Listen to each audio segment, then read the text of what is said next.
আজকে আমরা বানাবো সকলের পছন্দের চিকেন বিরিয়ানি। চিকেন বিরিয়ানি বানানোর জন্য প্রথমে 2 কিলো চিকেন ভালো মতো ধুয়ে একটা গামলায় তুলে রাখলাম।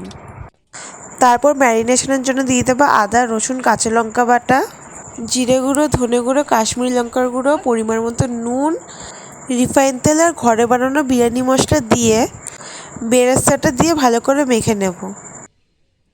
চিকেনটা ভালো মতো মশলা দিয়ে ম্যারিনেশন করার পর এর মধ্যে আমি 2টো পাতিলেবুর রস দিয়ে দেবো। এই ম্যারিনেশনটা আমি 1 ঘন্টা ঢেকে রাখবো। অন্যদিকে আমি বেরেস্তা করা তেলের মধ্যে জিরে, গোটা গরম মশলা, তেজপাতা দিয়ে ফোড়ন দিয়ে এর মধ্যে কুচি করে রাখা পেঁয়াজগুলো দিয়ে ব্রাউন করে ভেজে নেব।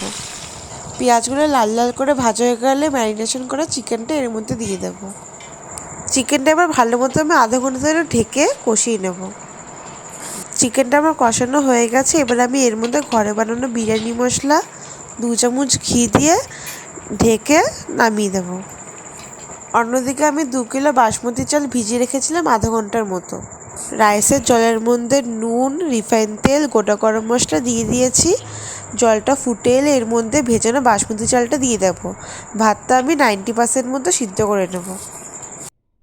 রাইসটা আমার হয়ে এসছে। এবার রাইসের জলটা আমরা ঝুড়ির মধ্যে ঢেলে নিয়ে ঝরিয়ে নেব। কিছুটা পরিমাণ রাইস নিয়ে এর মধ্যে আমরা ফুড কালার দিয়ে ভালো মতো মিশিয়ে নেব। অন্যদিকে লিকুইড দুধের মধ্যে পরিমাণ মতো মিঠা আতর, কেওড়া জল, গোলাপ জল মিশিয়ে নিয়েছি। যেই পাত্রে আমি বিরিয়ানিটা দমে বসাবো সেই পাত্রে আমি ঘি দিয়ে মাখিয়ে নিচ্ছি, যাতে রাইসটা নিচে লেগে না যায়। এবার একে একে ভিডিওতে দেখানো প্রথমে সেদ্ধ রাইসটা দিয়ে তার ওপর কালার ফুড মেশানো রাইস দিয়ে ভেজে রাখা আলু, ডিম, কষানো মাংস দিয়ে ওপর থেকে বেরেস্তা ছড়িয়ে দেবো। এবার আমরা ওপর থেকে দুধের মিশ্রণটা দিয়ে দেবো। একে একে বিরিয়ানির মশলা, তারপরে ঘি ওপর থেকে ছড়িয়ে দেবো। সেম প্রসেস আমরা 4 বার রিপিট করলাম। সবশেষে ওপর থেকে কষানো মাংসের তেলটা ছড়িয়ে দিয়ে দমে বসিয়ে দেবো।